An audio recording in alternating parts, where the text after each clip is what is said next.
Hello, everyone, and welcome back to the Grounded podcast. My name is Noah Greer, and today we are going to be doing something a little bit different.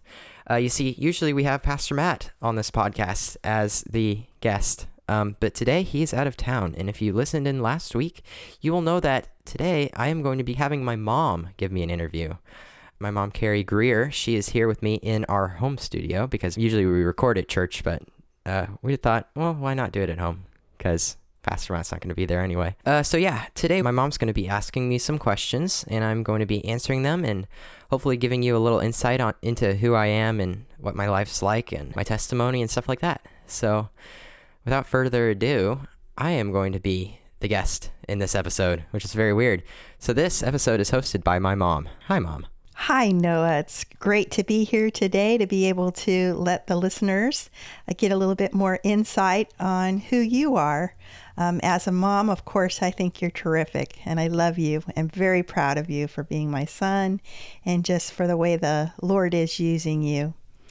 My first question today is, Noah, can you tell us how old you are and why you decided to create this podcast? That's a great question, Mom. I'm 15 years old, and I decided to create this podcast as an outreach.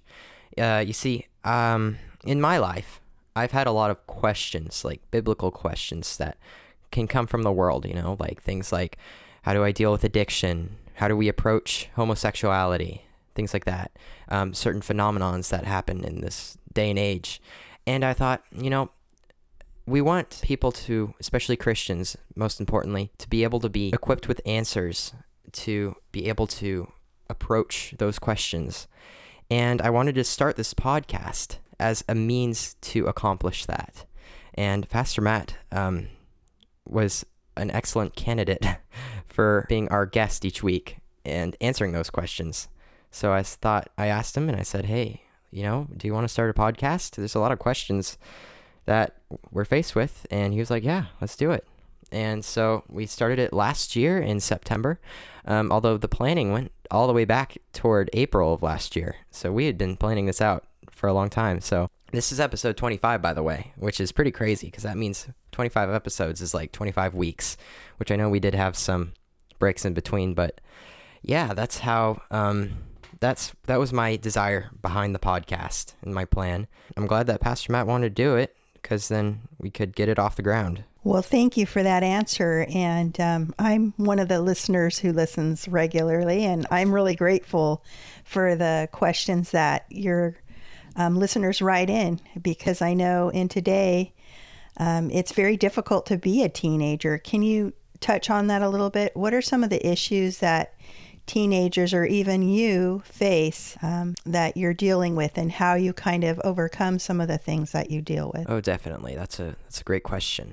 I think the biggest issue in this day and age is how the world views teenagers, specifically people under 18, I think. We're kind of viewed as separate because of our age. It's sort of like, I don't want to say discrimination, but it's a light form of that. We get viewed as people who don't know what they're doing. We're immature, but I think in reality, it's not age which brings wisdom. It's Spirit of God that gives man understanding. That's Job 32, 6 through 7, by the way. It's one of my favorite Bible verses. So I think that is the biggest problem that teenagers face in this day and age, is how we are viewed by the world. And just people older than us.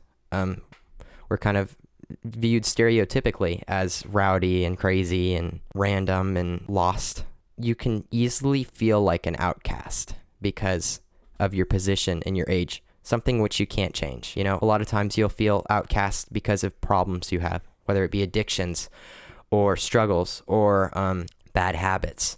All those things can be fixed, but you can't fix your age. That's something that has been said.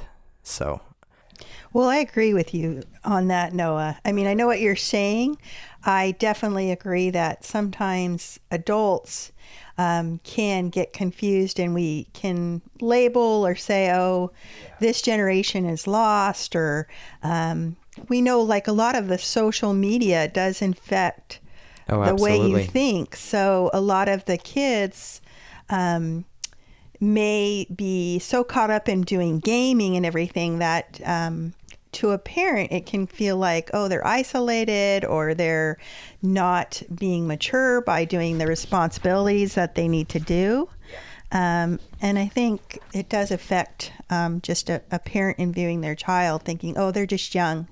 They're going through this learning stage, where I have come across many teenagers who are very mature for their age, and some of them have more insight and wisdom than adults that I have met in my life. And I think that kind of goes with the family life and what your focus is and how the Lord is using you. Yeah, absolutely. Like when I was saying all that, I was speaking mainly from my own experience and how I feel. That's my biggest issue and problem as a teenager. But I know for sure there are teenagers who do match that stereotypical view that adults view them as. But I feel like there's a surprising amount of teenagers who are quite mature for their age and face that categorization that they're placed in. So I have to agree with you on that. I think as parents, too, it's important for us to give our kids those opportunities to grow in, to work on doing service for others. I think focusing not so much on themselves, but how they can help others. I know that we have a dear older friend that we check on almost weekly and help her with technology and things that she needs help with, or she's lost her husband. So I know you really stepped up and helped her just around her house and just encouraging her. And it makes me very proud to see you doing that. And I think that shows maturity for your age. Another question I have is, can you give us like a little brief summary of your testimony? Sure, I can. Let's see here. I was saved at the age of 4, and I've always grown up in a Christian home. That's one thing I'm very grateful for, because a significant amount of Christians don't have that opportunity. My mom and my dad were very substantial in planting the seed and helping me draw near to Christ, and I'm very deeply thankful for that. I have grown up walking with Christ ever since. I've never been too rebellious or anything. I've always desired to be more like Christ, which is an absolute gift. And even though I grew up in a Christian home and I was a Christian from a very young age, it still doesn't change the fact that there have been many struggles and difficulties along the way. But I am blessed to be able to have Christ with me as I face those challenges and difficulties that come with life and family and education and school, social relationships and stuff like that. Now, no, I know you kind of just touched on that, but what are some of your fears and struggles? I know that's making you very vulnerable. Sure. Some of my fears are, let's see here. Well, I'm afraid of the dark and what's in the dark. That's probably my fear I've had the longest. And I know it sounds silly, but it's true. I think a lot of us fear what's in the dark that we can't see. Yeah. We definitely want to shine a light or try to avoid places that could cause us harm. Yeah. And then I'm also irrationally afraid of phone calls. I'm afraid of phone calls, mainly because, when you talk with someone face to face, you can read their face and their like the cues on their face and how they're feeling, their emotions, stuff like that. You can't do that with a phone call. And I think it's something difficult for me to have to interact without those clues as to what the person is feeling. By any chance, do you think it's because mostly we do texting now too, instead of really calling on the phone? So you can read into a text and it can be like, you can just quickly, no, you don't have to interact. And I think because when I was growing up, we had, we didn't have a cell phone. We obviously had a landline. I think that's definitely that definitely plays into it, because another one of my biggest fears is I have a really huge social anxiety. I struggle to interact with people.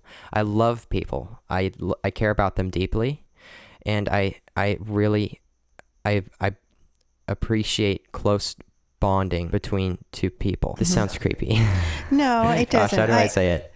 I think what you're longing for is like a friend that you can be completely honest with, a friend who's also going to be there to pray with you, a friend that's not going to Yeah. judge you, but when they do judge you, it's because they care so much about you, they're going to tell you the truth. Absolutely. So that's what I'm talking about. I really am grateful for those circumstances where you can have a close friend or a person like that. But I struggle to interact with people because I don't know. I just get super anxious about what I'm going to say, how to react. I just get drained. It's crazy. Some people get energized and some people get drained from interacting with people. And that's kind of how I am. But I care about people. I am very grateful for people. I know I can see that. I've seen you do that. I also know that a lot of times we can struggle with the fear of man, of what someone thinks of us. Are they going to think I'm goofy? Are they going to think I don't have a lot of knowledge? And all those things start to become better as you get older because, you start to pick friends as you get older, the ones that are really going to be the ones that are there for you when things are going bad and not just good. More of a deep friend instead of a surface friend. So yeah, and so that social anxiety I have ties in with the phone calls because as my mom was saying, with a text you can choose when you want to respond. You can think about what you're gonna say. With a phone call, it's like immediate. You gotta pick it up. Yes. It's that's a really difficult thing for me. At least. I think a lot of us struggle with like phone calls or even just having a surprise visit or something. And in our mind, we sometimes have to slow down and say, how am I going to respond to the question or what they're asking me? And I think that's a struggle I have as well, because sometimes I'll be already thinking of the answer or how I want to answer before the question is even finished. Yeah. And I think it's just getting to a place where by spending more time with the friends or the people, you become more comfortable and not trying to be something you're not. I think that's a real big thing, is just being honest and being humble, being safe with who you choose to share things with. But being more vulnerable is really how you get the closer friends. Yeah, absolutely. I agree. Uh-oh, Sam's barking. Speaking of dogs, Mom, do you think our next question can be telling you about our family? Yes, why don't you take that one? Okay, so, oh dear. Okay, so we have 2 dogs and a cat, which you just heard, Tabby, and 6 chickens, and then it's me, my brother, my mom, and my dad. My brother's 14 and he's in 7th grade. My mom is a retired teacher, I guess. Well, I'm actually still currently a teacher. She still could be a teacher. Because I'm homeschooling. But she used to be like a teacher in the classroom. I worked in a private school and I did do public school teaching for 1 year, but mostly I did private school. Taught 2nd grade and preschool. I think as a parent, you're always going to be a teacher for all your life. Yeah. And also a student, because you're always learning. I learn a lot from both of you boys. It's helping me to be a better mom. Noah, could you tell us a little bit about a book that you're reading or what you are currently reading that you like? That's a great question. Okay. A book I'm reading right now is a book I got from a friend. It's Missionary Stories with the Millers. It's by Mildred A. Martin.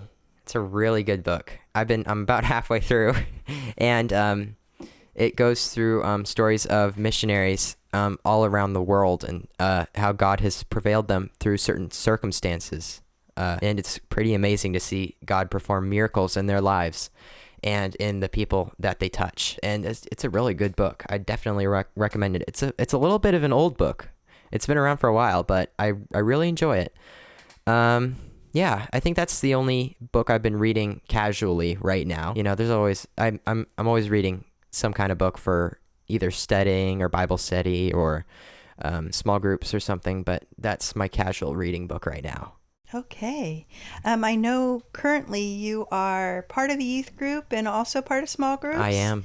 And what are some of the benefits of being part of a youth group or being involved in like a small group? I think the benefit of being part of a youth group is you have that obligation to go and to worship. I feel like the biggest part of small group and, well, mainly youth group for me is the time of worship.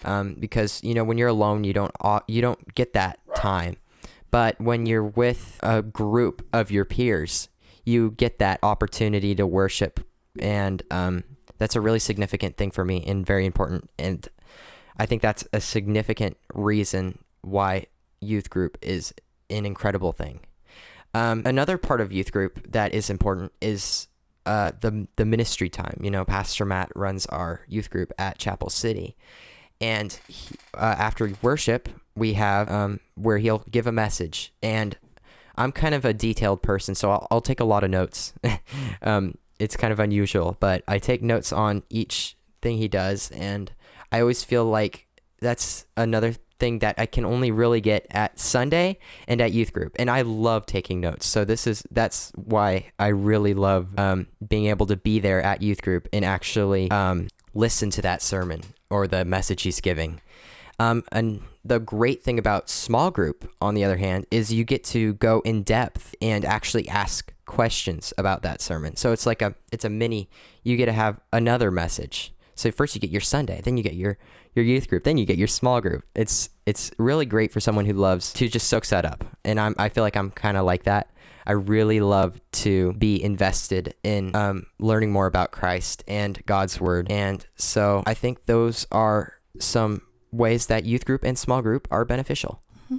I know, as being your mom, I've really enjoyed listening to you talk to me about some of the things that you learn in your at youth group, which I've really benefited on some of the topics that's come up. So I'm grateful that I'm able to ask you what you've learned and you are able to share with me. It's benefited our family. I wanted to ask you, the next question is, what are some of your favorite pastors to listen to and why? Oh, that's a good question. In my spare time, which is usually when I'm working on a project or something related to, free time, I will listen to John Piper or Paul Washer or R.C. Sproul. They are probably the people I listen to most. I listen to John Piper the most because he's very passionate and honest about what he teaches, and I really appreciate that. And I feel like I can gain a lot from. He's very clear and concise, and I gain a lot from what he says. And Paul Washer is very calm and collected, and it's kind of more like a cozy learning time with a friend. It's like if you get to sit down with someone and just talk to them. And I really love listening to Paul Washer for that reason. Like after a long day, I'll listen to Paul Washer. And then R.C. Sproul is like getting a lecture, and I like that, especially like if I'm feeling really energetic and I feel like I've got all this energy, I need to devote it while also working on a project, I'll turn on R.C. Sproul because he goes really detailed into deep biblical topics, and I think that's very helpful, especially in the life of a teenager. So yeah, those are my favorite pastors that I listen to most often, also including Pastor Matt on Sundays. Well, I definitely love your list of pastors and have enjoyed listening to those as well. And I do agree with you with Paul Washer. I also sometimes find that he is very passionate about what he is talking on. And he comes from a missionary perspective. Instead of your typical pastor or preacher, he really gets into sharing what's on his heart, which I appreciate that. Okay, my next question for you, Noah, is can you tell me a little bit about, let's see here, what are some of your, let's get to some of your fun things. What are some of your favorite food? Or like, what's your favorite category of foods? Or Anyone who knows me, just in general, and also personally, will know that I absolutely love cheeseburgers. It is my all-time favorite food, and my brother's the same way. I don't give enough credit to my brother. I'm just gonna stop and say right now, every time you listen to an episode, the first thing you'll hear is that jingle, and that was made by my brother. He does some of the behind-the-scenes stuff on the podcast, and he's sitting right next to me right now in the studio in my room, which is our home studio. So I have to say thank you, Seth, for doing that for us. Thank you, Noah. So back to food, sorry. Yeah, my favorite food is a hamburger, cheeseburger, any type of burger. I love burgers. But besides burgers, I also really love pasta and spaghetti. I love a good Alfredo. I love Italian food. That is my absolute favorite category of food. So yeah, those are my basic favorite foods that I enjoy. Also, gelato. Yes, in fact, I know we just recently bought a used ice cream maker because you love gelato ice cream I so do. much. I love gelato. And we have been having ice cream, or gelato, I should say, because you look up recipes and you try them on us. And we've had 3 flavors so far. Yeah, I love making gelato. So far we've had Nutella, which I love Nutella. It's so good. And we've had banana, which was your idea. You wanted to try something banana. Yeah, I wanted something fruity, and I love bananas. And then we also did Oreo Nutella. I know, it's really original. Now, that was really sweet. It was kind of sweet, but it was really good. It was really good. Can I ask you, Noah, a little bit about what are some of your hobbies? I know you've mentioned making gelato ice cream, but what are some other things you like to do? Oh, I love answering this question and going deeper into it. This is a question I wish people would ask me more because I have a lot of hobbies. Let's see here. My main hobby that most people would know is I love computer programming. I do lots of computer programming and design and stuff. I do a lot of web design and stuff like that. I love coding, making games, things like that. So yeah, anything under the computer programming umbrella, I would say I enjoy.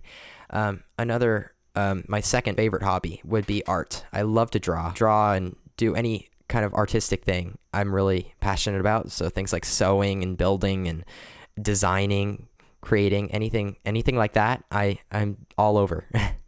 And let's see here. I think besides that, I also love to cook and bake. As you know, I shared about that gelato. Yeah, those are some of my hobbies. Well, we've enjoyed some of those hobbies that you do because we get to taste them. And I love that you're always eager to try new recipes and new ways of eating. I know you were working out for a little bit, and I know that you're not really into doing too many sports things, but I think you love swimming, right? Well, as you said, I'm not a huge sport person. I never really have been. I'm more nerdy, which I enjoy. You know, that's what I like to do.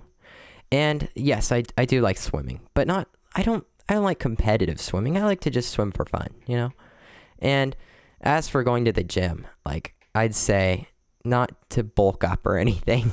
I just like to do it because it's like, you know, it's kind of nice to be able to work out and get the temple of the Holy Spirit moving. I have to say one thing, though. I'm grateful that you want to, start doing that because you helped Mom get there too. Yeah. And I really need it. Okay. Another question I have for you is, what are some of your favorite places that you like to go to? That's a good question. Let's see here. Some of my favorite places I like to go to are, Hume Lake. That's a lake up here in California. It's more in Northern California. Hume Lake is one of my favorite spots because we've been going there my whole life, and I go to summer camp there with the church every year, and I really love it up. I really love it up there. It's really cozy and outdoorsy, and it's just amazing to see the sunrise and the sunset on the lake. It's beautiful, especially going around the lake, and there's a little trail, and you can hike around it. It's so beautiful. So Hume Lake. And then also I love to go to the park. The park is nice and peaceful, especially if there's no one there. On a nice, clean, beautiful day, I love to go to the park. Also the beach if no one's there, and just lay in the sand on a nice sunny day. Library. I love the library because it's so quiet. Yeah, I'd say those are my top favorite places to go, but also just in the backyard and sit out with the chickens. I love to just be here and enjoy what I have, and I'm really grateful for that. Well, thank you. I love being able to watch you out in the backyard with the chickens. Yeah. Plus, I'm really grateful for the eggs the chickens give us. Yes, they do. I know you do have a garden back there, too. Oh, yeah. I guess that's another hobby. I love to garden. Yeah, I love Gardening's that. fun. I love the vegetables you grow for us, and it kind of makes your recipes go a little further when you can add some of the fresh herbs and stuff. Okay, another question I have for you. I know you aren't much into watching TV or doing movies, but you do have a couple favorite movies. I do. What are your favorite? What's one of your favorite movies? Oh, my favorite movies. Let's see here. I love Inception. I think that's my favorite movie of all time because I love the concept of lucid dreaming. I've always been into since I was very little. I think probably 7. I started getting into that. It's an amazing thing, and that's why Inception is my favorite movie, and Christopher Nolan, who directed it, did a great job. And I would have to say, if besides Inception, I think my favorite movie is The Matrix, just that first trilogy. I think my brother and I can probably quote half of it to you, the entire half of all three films. It's pretty amazing. We really love that film. I have to laugh at that because I remember going to the thrift store and picking out some clothes, some suits, so you guys could dress up as the characters. Yeah, and we do a lot of, sometimes we do cinematography, and we wanted to make a little bit of a Matrix spinoff. We wanted to mess around with AI and deepfakes and stuff, and we got pretty far, but then we kind of realized how much we would need and how taxing it would be. So then we kind of dropped it. But yes, we are huge Matrix fans, and we have gotten suits to look like the agents and and glasses and ties and everything. Yeah, so I consider that as, for being a homeschooling mom, is maybe doing like a drama for you guys to act out and do drama. Noah, can you tell us something that you have done that you never really knew anything about, and then you started to like research or study? What do you do if you don't know something about like a subject, or you want to better yourself? This would be good for question. Other listeners to challenge themselves to try things they maybe don't have the skills in. Yeah, I think the first thing I ever made that I really was like, this could either work or it couldn't work, but I'm going to try and do it. I think that was the fort. I built a fort next door out of wood. It took 9 months, and I put my heart and soul into that fort, and it turned out, and I did not think it would even happen, and it happened, and I was like, wow, I did that. And I think that was really my wow, it's kind of cool to try things I didn't think I could be able to do.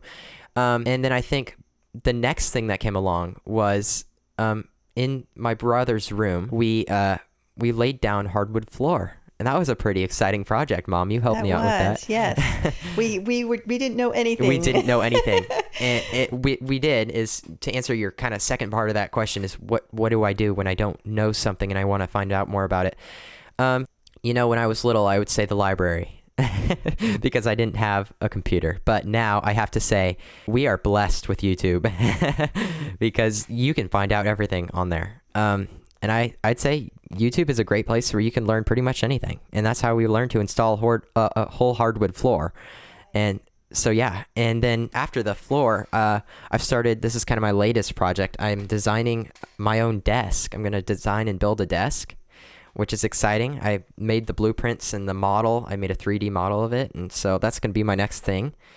So yeah, I'm hoping that it'll turn out as good as the last two things did. But yeah, that's what I do when I'm faced with a situation and I don't know something about it. I have to share a little insight on that. Ever since you were really little, whenever you wanted to present something to Mom and Dad, you would do like a PowerPoint or something on your computer, and you would convince us why you needed to have this or why you needed to design something. And I've always really appreciated how thorough your little presentations would be.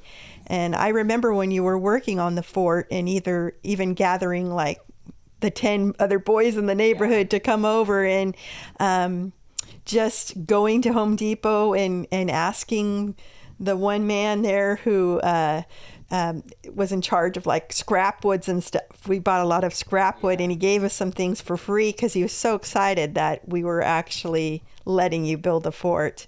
And I think as a parent, you sometimes have to step back too. And of course, safety is important, but sometimes you just have to let kids go and discover how to build something. So I'm grateful that you did that. And I think it makes me realize as a parent that we just have to allow opportunities, whether it fails or succeeds. Let your kids learn through their mistakes.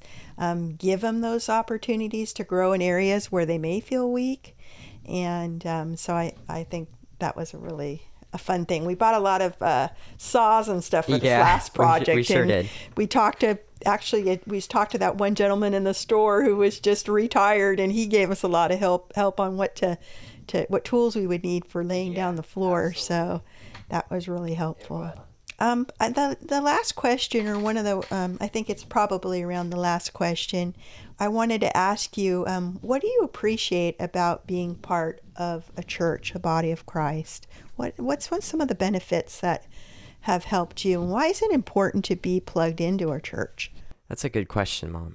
I would say the biggest benefit of being a part of a body of Christ, the body of Christ in a church, is the sense of community. You all have one thing in common, and that is Christ. And I think that's a significant thing that you can't say about any other community or anything like that. It's only the church that shares that sense of connection. And I think from that, you can gain a lot of other similarities. Everyone struggles with something. Everyone has a certain problem. Everyone is addicted. Everyone has habits. Everyone has struggles. But because you all share the same foundation, you can help each other to resolve one another's problems through prayer and communication and fellowship. And I think that's an important thing you can get from a church body, that you can interact with the body of Christ and, waiting for Christ's return. And you're not alone. You have the body. I think that can be a real big struggle for some people who may seek ways out in the world to find help for problems they have, or just looking for social groups. But I think the difference of being part of a church is really realizing that when you have believers who are like-minded, they usually, most of them will always use the Bible as a reference to answer some of the problems or the questions that we have. And it is truly a blessing to be able to cry with someone, to be able to bring a meal to someone who needs a meal because they're recently had surgery or any of those things. It's touched my heart to see even some of the strong men in our church who've reached out to both of you boys and influenced you and kept you on track for serving the Lord. I'm grateful for that. As a mom, it blesses my heart to see that. I had another question. I know I Sure. said it was near the No, end, that's but okay. what are some of your educational goals? Did we touch on already that your education at all? I don't remember. But I've been homeschooled, private schooled, and public schooled, and I'd say my favorite by far is homeschooling. And this is just from my personal experience, I really enjoy it because there's a sense of freedom and also a sense of organization that you can't get from private schooling or public schooling, because you can really set it up to be what is best for you. You can move at your own pace. You can decide what you want to invest your time in. And I think that's a really significant thing that you can't get from public school or private school. And so, yeah, I'd say that's my favorite form of education.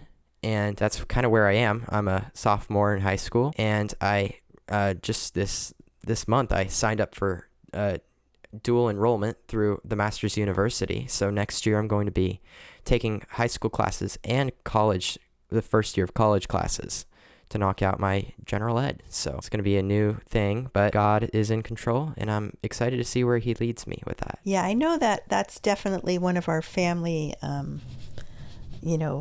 things we often focus on. It's just making sure whatever we do or wherever the Lord puts us, that we bring glory to Him. So I'm grateful for the opportunity that this has come for you to do, and I'm excited to see how the Lord uses you. And I'm grateful as a mom just to know that you've been prayed for. I'm grateful for you. Thank you, Mom. And, I am grateful that we were given the opportunity to record this episode. I didn't think I would ever do an interview or have you do an interview of myself. But Pastor Matt said last week he's going to be out of town. He was like, Noah, I want you to do an interview of yourself. So, yeah, we got here, and I can definitely say I've learned a lot from this episode about myself, and also just things that I would do different if I were to do this again. First of all, I'd get a less squeaky chair. Second, I would make sure the dogs don't start barking in the middle of it. But besides that, it was really great, and I enjoyed it. Thank you, Mom. Thank you, Noah. And I learned a lot too, because I'm not one who likes to come in front of a microphone at all. So. No, it's okay. So yes, Yeah. thank you. Yeah, and I am really thankful to whoever stays to listen to the end of this episode. If you got here, I'm really grateful. Thank you for that. And thank you for listening to this episode. If you have any questions of your own that you want us to ask and talk about on the podcast, I greatly and highly suggest that you send them to our email, groundedwithmattround@gmail.com. We are always in need of more questions because we run dry pretty quick. So please email us, please. But yeah, we'll see you next week. Pastor Matt will be back in the studio and everything will be back to normal. This was a bit of more of a relaxed episode, I guess you could say. Things weren't as organized. I definitely, it's crazy because Pastor Matt sometimes will just wing it and not use notes. But I tried doing that, and now I see how important it is to have notes, at least for me. He is so good at that. I don't know how he does it. So yeah, thanks for listening. We'll see you next week.